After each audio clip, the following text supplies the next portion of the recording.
नाम याद है ना?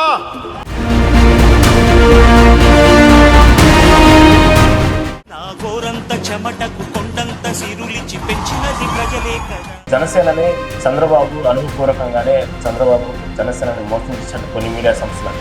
ఈ విధంగా రకరకాలు జరుగుతూ ఉంది. అసలు వ్యూహంలో భాగంగానే పవన్ కళ్యాణ్ గారు 24 నుంచి 21 సీట్లకి కాంప్రమైజ్ అయ్యారా, లేకపోతే నిజంగానే అనుభవం ఉపయోగించి చంద్రబాబు నాయుడు గారు జనసేనని అందరూ అనుకున్నట్టుగానే మోసం చేశారు? ఈ పొత్తు అనేది రాష్ట్ర రాజకీయాల్లో చాలా అత్యవసరం. ఈ సహనం చూస్తుంటే ఉలికైనా కన్నీళ్ళు.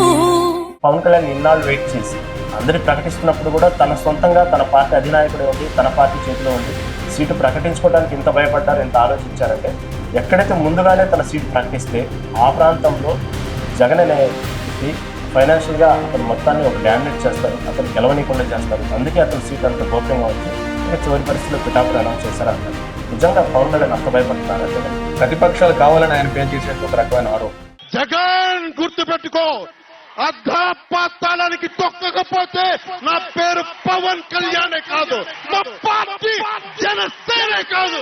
అంటే సహజంగానే ఈ రోజుల్లో పవన్ కళ్యాణ్ గారి పక్కన ఒక ఫోటో దిగుతాను, లేదా పవన్ కళ్యాణ్ పక్కన ఒక ఆటోగ్రాఫ్ తీసుకుంటాను, దాన్ని సెన్సేషన్గా సోషల్ మీడియాలో కానీ బయట చెప్పుకుంటూ దాని వంద ఎసెన్స్ యాడ్ చేస్తూ ఉంటారు. కానీ చాలాసార్లు మీరు పవన్ కళ్యాణ్ గారితో స్వయంగా మాట్లాడడం, పవన్ కళ్యాణ్ గారే మీకు ఆ ఇంపార్టెన్స్ ఇవ్వడం మేము సోషల్ మీడియాలో చూసుకుంటాం. కానీ మీరు అంతగా ఎక్స్పోర్ట్ చేసుకోలేదా, లేకపోతే మిమ్మల్ని చేయలేదా మీడియా? ఆ మానసిక స్థాయిని దాటిపోయాం మేము. పవన్ కళ్యాణ్ గారికి మనం ఎక్కడ ఉపయోగపడాలి, జనసేన పార్టీకి ఎక్కడ ఉపయోగపడాలి?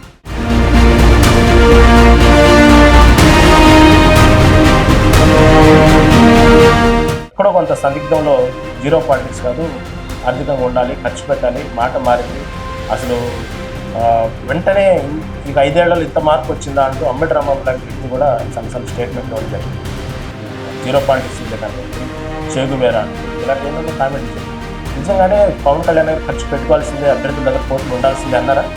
ఆయన అన్నమాట ఏంటంటే గాజు పగిలే కొద్ది పదునెక్కుద్ది.